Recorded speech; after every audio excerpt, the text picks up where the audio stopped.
Hello, everybody, and welcome to the Yellowjackets Hive, presented by cordcutting.com. I'm Media Melanie, here with... And I'm Emily.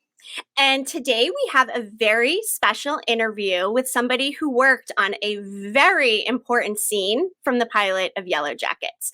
We've been talking about it on our social media, and we would like to introduce Mr. Mike McCarty. Hello, Mike. How are you?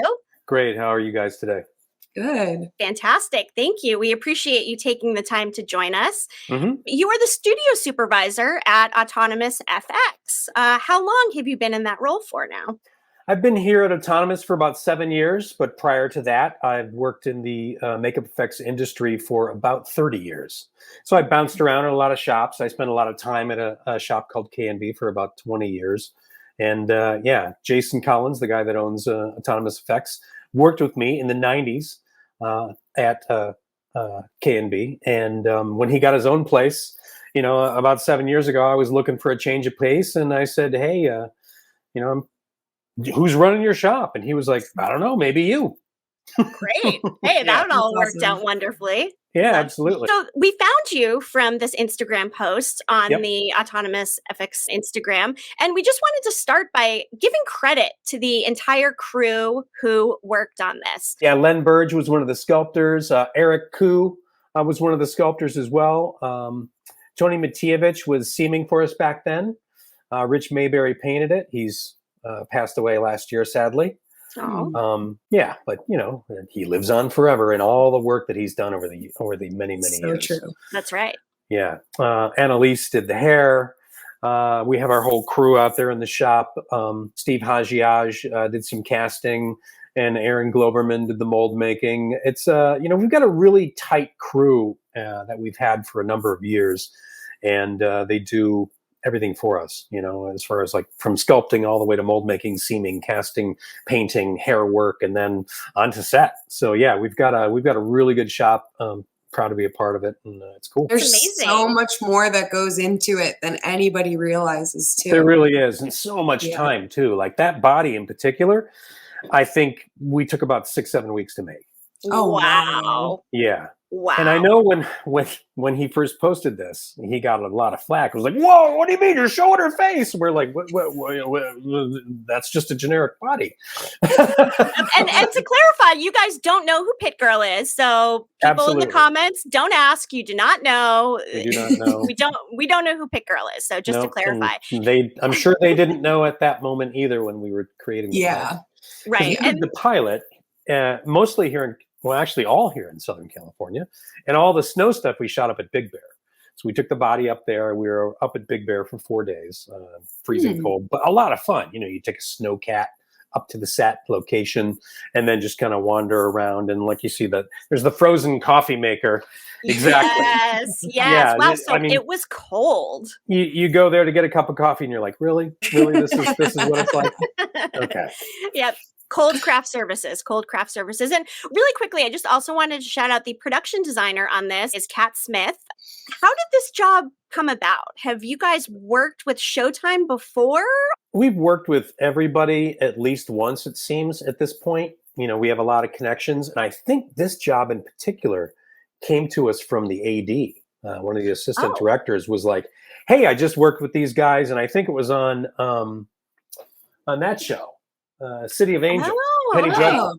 Okay. We had worked with someone on that show, and they were like, "Hey, give them a call." And we got the call, and they were like, "We're doing this pilot, and we don't know what's going to happen with it, but here's the things that are in the pilot. Would you be interested?" And we're like, "Yeah, of course." So when it came to the Pit Girl, they had, and I don't believe I'm giving anything away when I say that she's just a stunt girl.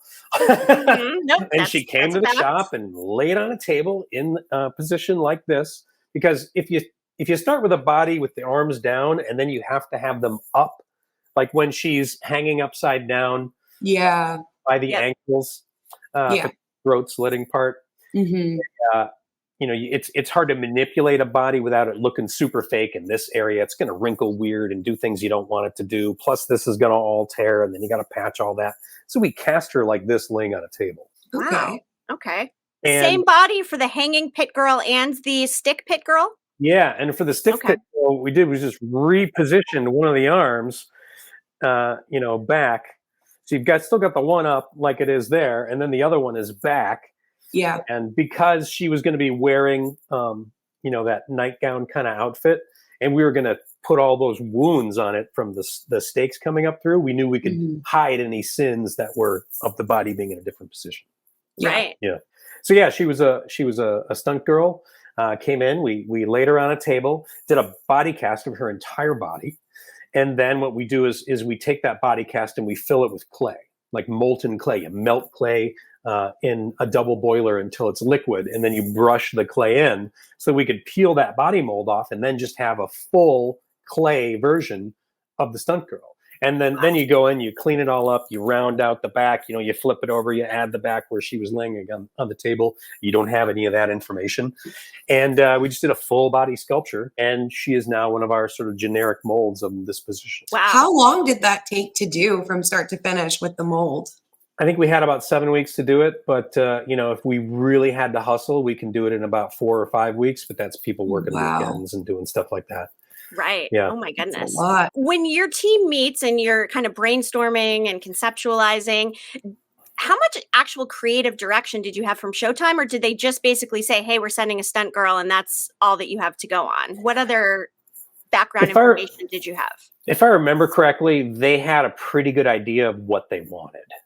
And they said, we're going to send this girl over, and they had sent us some script pages, and said that she falls into a tiger trap, described what they wanted that to look like. I talked to the production designer about, getting copies of the stakes, and they delivered those to the shop here when we were fabricating the body to make sure everything looked right. And then we did a map, essentially. We took a big board and we did a map of here's where the stakes are, here's where the body's going to lay, kind of like, you look at a crime scene, it's got like a chalk outline on the body. We had it on a board with holes, pegs where like steak. Do you like this? Is this good? Yes, that's great. And then that's what we ended up doing. Wow. Wow. Yeah. That is very cool. Yeah, we went to a bunch of meetings with them, talked to Karen, the director, and she was a big part of the look of how everything was going to be. And the writers were there. So it was a good meeting room as far as like everyone being involved in on it. Sometimes effort. Absolutely collaborative effort. Sometimes you get a show and you're just working for the makeup department head, or you're just working for a producer because you did a show with them in the past, and you have less involvement. But it's always good when a show like this is there and you're involved like from the beginning. I mean, this was the pilot. And we had the script, and I broke down the script, looked at everything. Like we did the other stuff, like the soccer injury, the broken bone sticking out the chin. Okay. Yeah, cool. anything in that pilot that was bloody was us. I didn't realize about the soccer injury part. That sound effect that too. one was intense too. Yeah. Wow. Yikes. Yeah, and we got this girl, Lauren Thomas, involved. She does a lot of prosthetic application for us, and she did the prosthetic application of the soccer injury. And then she also went up to Big Bear. There's another picture I think I sent with her and Dan Gilbert and myself. Yeah, in front of the pit with Pit Girl. So yeah, Dan's on the left there, and Lauren's down at the bottom, and then of course I'm on the other side. So there's, a whole team involved here. You've got the sculptors, you've got the makeup people, and you're supervising all of it. I did the script breakdown, so I decided what it was we were going to be making. I talked to Jason, the owner, and say, this is what it looks like. He says, yeah, that's good. And then, we started getting involved in the design process. I sit in all the meetings or go to all the meetings. I also got to go to set, which was fun. And heavily involved from the beginning. And we knew at the time, they were like, if this show gets picked up, it's probably going to go to Canada. So you guys won't be involved. And we're like, well, that's a bummer because, I'm sure it's going to be a cool show. And when I read the pilot, I was like, oh, this is Lord of the Flies. This is great. Yeah. Little did I know what the hell it was going to be and just how wild it was going to be. I mean, come on, that show is so different. So amazing. Yeah. So you watched the first season. Any favorite characters? I mean, I don't know. I really like Shauna. Yeah. Who's your favorite? Shauna's great. We love Shauna too. Yeah. But I mean, they're all cool. What's her name is so crazy. Misty Quigley. Yes. Yes. Yeah. MFQ, She's our as we like favorite. to call her. Yeah. Yeah. We love MFQ. Yeah. It's such a fun show. It's really well done. All the acting is top notch. And Yeah. when we first got involved, and they were like, "Oh, so and so is going to be involved. So and so is going to be involved." I was like, "Wow, this is getting better by the minute." Yeah. Little did I know what it was going to be. It's one of those things where it's so cool. I'm like, "Yeah, I did the pilot," but that's all I did. No, but still, this is one of the most integral Yeah. scenes in the entire series. I mean, the entire fandom still does not have the answer about who Pit Girl is. So, I mean, we're 2 seasons in now. We haven't Yeah. really seen a lot more from the Pit Mhm. Girl front, Mhm. and Mhm. One of you the had a biggest part in this. mysteries of the whole show. Yeah. Yep. So, Cool. I mean, you set the tone. You Good. That's good to know. just wow with the incredible work that you did here. I Mm-hmm. mean, woo. So when you took the body to the set, was it like, did you put it together in pieces, or was it all in one piece? How did like the assembly go? It was already like this. Okay. So we had the body like that, carrying it like a frozen body, right? Yeah. And then we had the board that it goes on. So we knew we were going to place it on the board. We knew that all the stakes go in the certain places, so they could like screw into place, through a hole that we created in the body. And so it was like a giant model kit. You've got the board, you've got the stakes, they screw in, body, position everything, and then we lowered it into the pit on ropes. Wow. We knew that you'd need it to be stable, right, to get it down there that deep and to get it into position, and then you get snow kicked onto it to hide all the the wood and the screw points and all that stuff. Was the pit as deep as it looked? Was Yes. it really deep? Yeah. Yeah. If you show the picture of the three of us, you can get an idea of how deep it is. Oh, Yeah, God, that looks like, I mean, that's at least 6 feet, if not more. I think it was 8 or 10 at least. 8 or 10. Wow. Oh my goodness. Yeah. And when we talked about this at the beginning, we're like, so how are you going to do this? I mean, it's Big Bear, and you just going to dig a big hole somewhere and then hope it doesn't fill in? Right. Was it heavy machinery or shovels? What they brought they did the hole before we got the set, so I'm sure they had some kind of backhoe up there to kind of dig it out and get it into the right look.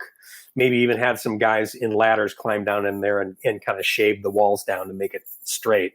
Yeah. I mean, how the girls did it, I don't know. Any interesting behind the scenes tidbits from when you were on set? Any funny things, scary things, anything notable that, That's a good question. Share? I know there's some stuff that we intended to shoot that we didn't get to shoot. Oh. Yeah. Pit Girl related things. Yeah. She steps on a twig and it goes through her foot. Okay. And there was going to be a pulling a twig out of the foot kind of thing, of the foot pad. We did an appliance for the bottom of the foot that you could stick. We had like a rubber twig that you'd shove in under the skin, and there was a blood bladder there, so you could pull the twig out and it would bleed. And I think we just ran out of time and weren't able to get to that because it's not in the pilot, right? Right. No, Gosh. but when she's running, her foot is bleeding. Yeah, there's like a bloody footprints. So we did that stuff knowing we were intending to do the other thing, which we never got to. So that's perhaps that's interesting. I wonder if that will come back into play at some point. Like I said, we haven't really seen a lot of other Pit Girl stuff. So I wonder if they're, keeping that. Another scene involving that time period. If we get something else. Yeah. I mean, it was definitely wild to have that body hanging upside down. Full nude body. We're just like, this seems inappropriate in some way, Yeah. We took. I didn't send you any of these pictures because I was like, I don't want you to think I'm a creep. but we had some photos. We were standing near it, like we've got a trophy, with the bodies hanging upside down, full nude, and a hunting trophy. Like, it's like, hey, we were out hunting and look what we caught. But yeah, we did that, and it was just weird to have that, be the center point of what we're being involved in. And then, blood tubes, we're hiding behind a tree over at the side there. And we're trying to keep we put vodka in our blood to keep it from freezing. Oh, fascinating. Yeah. Okay. So if your fake blood has some vodka in it or some kind of alcohol content, then it's not going to freeze like normal fake blood, or anything that's water-based. It's corn syrup and food coloring and water. Okay. And vodka in this case. in vodka in this case, yeah. because you see the coffee maker froze. So obviously the fake blood would have frozen. Right. The whole idea of we're going to be up there, we're going to be doing this. We have to make sure the blood is going to be in a warm area and it's got some alcohol in it so it doesn't freeze over. So like that was like a strange thing you don't normally have to consider on doing any kind of other, shoot. How long were the production days when you were on set? Well, we could only shoot when it was daylight. So, and I think it was getting darker earlier. So they weren't really crazy days, Okay. I want to say they were 10, 12-hour days. Well, that's not bad. Yeah. Production-wise. Exactly. I mean, we've been on some like 18, 20-hour days that just get ridiculous when you're on a stage and you just keep going and going and going. Sorry, we got to finish this. Yep. This set wasn't so bad. Location's always not terrible for hours usually because you're beholden to this whatever the sun is doing, unless they bring in a bunch of lights. But no, they kept it pretty legit the entire time. And it was a short little snowcat ride up there, which was cool. It was the first time I've ever been on a set that was that snowy or secluded to where we had to like take a snowcat to it, which reminds me of like The Shining, driving the snowcats up to the hotel. Yes. So like that was cool. It's good. Get you in the mood for things, right? Absolutely. And you would have to make sure you go to the bathroom before you leave the hotel because it's going to be tougher up there. I mean, they had porta potty johns and stuff, but you don't want to use that if you don't have to. Of course. Yeah, and they're not heated. Yeah.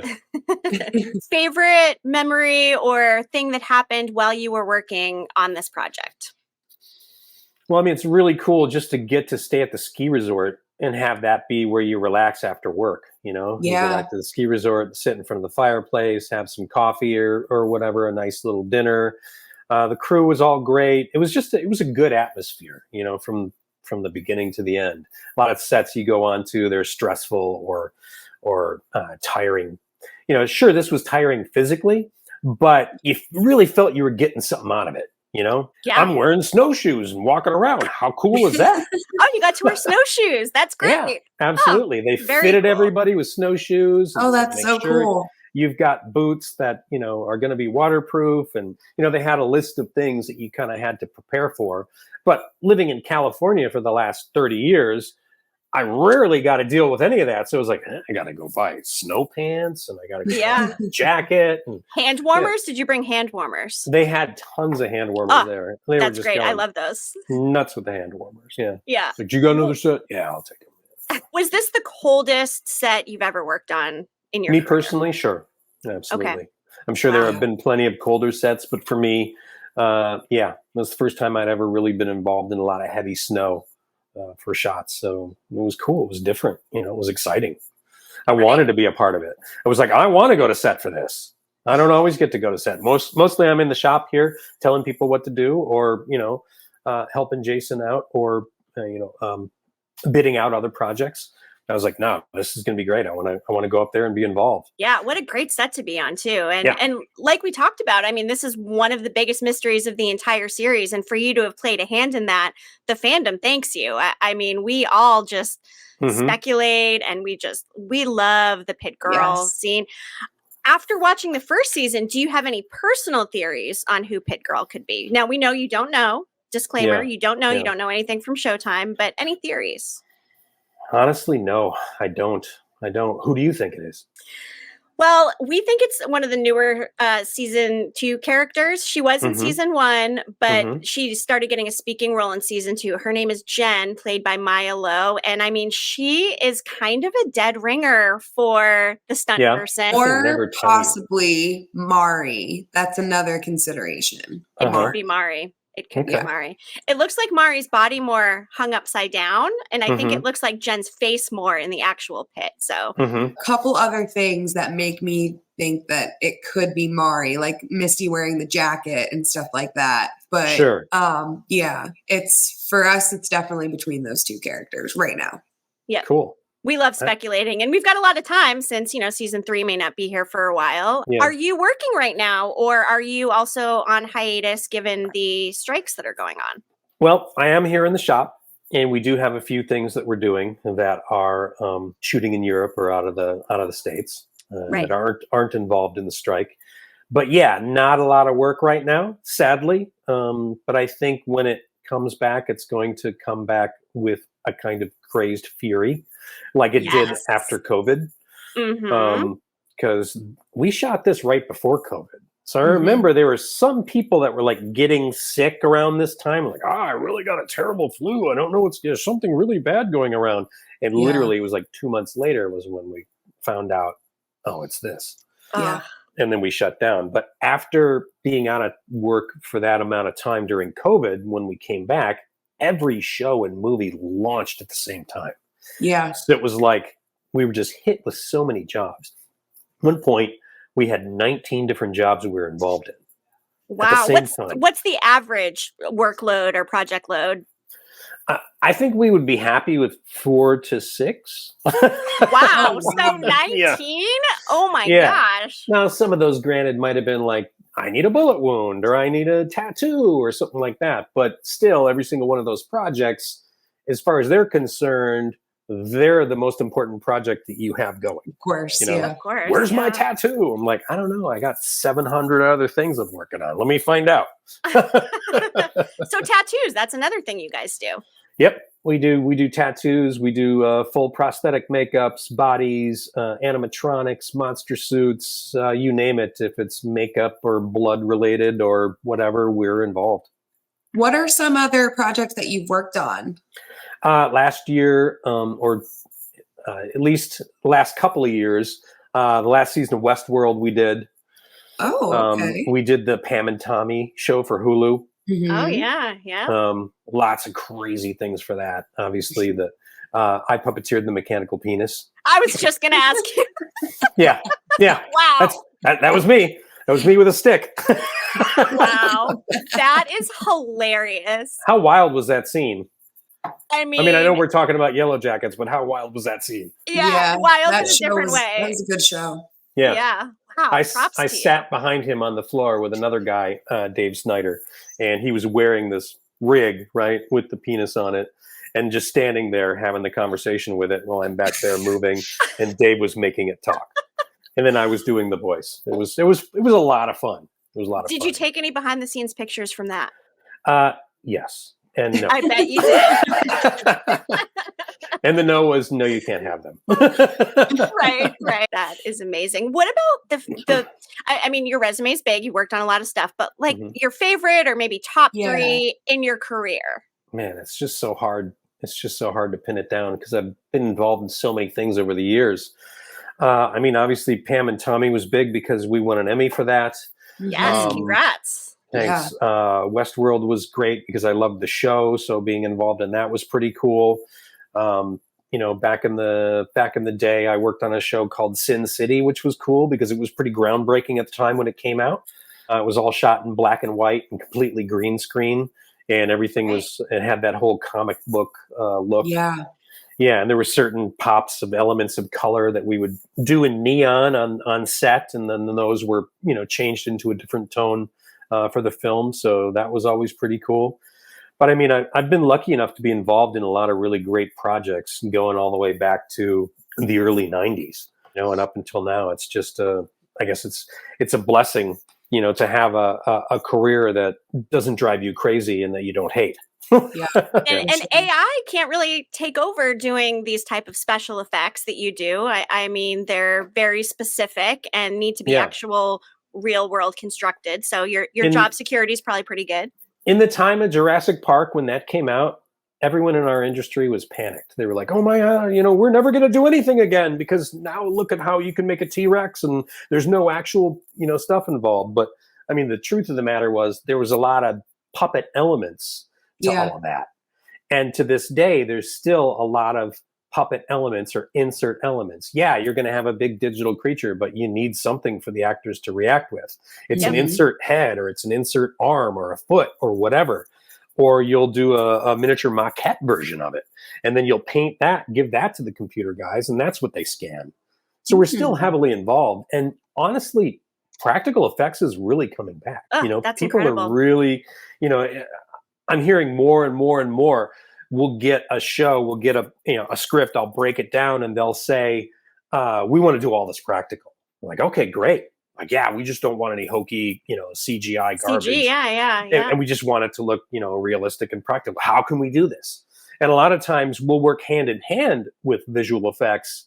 There's certain things you can't do. You can't reduce anything on a body. You can build up things, but taking away is pretty hard. So you may do something that has a big green screen element, and then they're able to key in on that and remove that, to make that a section that goes in, or create a hole here. Like we just did a makeup for Gotham Knights on the Two-Face character. And he has like a hole when he opens his mouth. And he also had a dental piece that went over the outside of his lip, so we could build the makeup on top of it.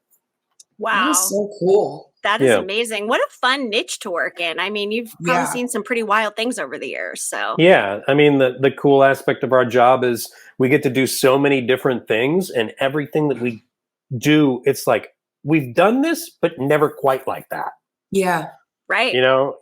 Like Pit Girl. I've done dead bodies before, but I've never done one in a position with a bunch of stakes coming through it. Yeah. Not like Pit Girl. Exactly.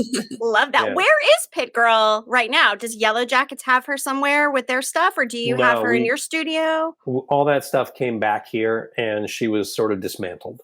Okay. Yeah. Could she be put back together if you, for some reason, had to reshoot something with her in the future, which seems unlikely, but would she still be usable? What we would do is we would just create a new body from the same elements, just like we did before.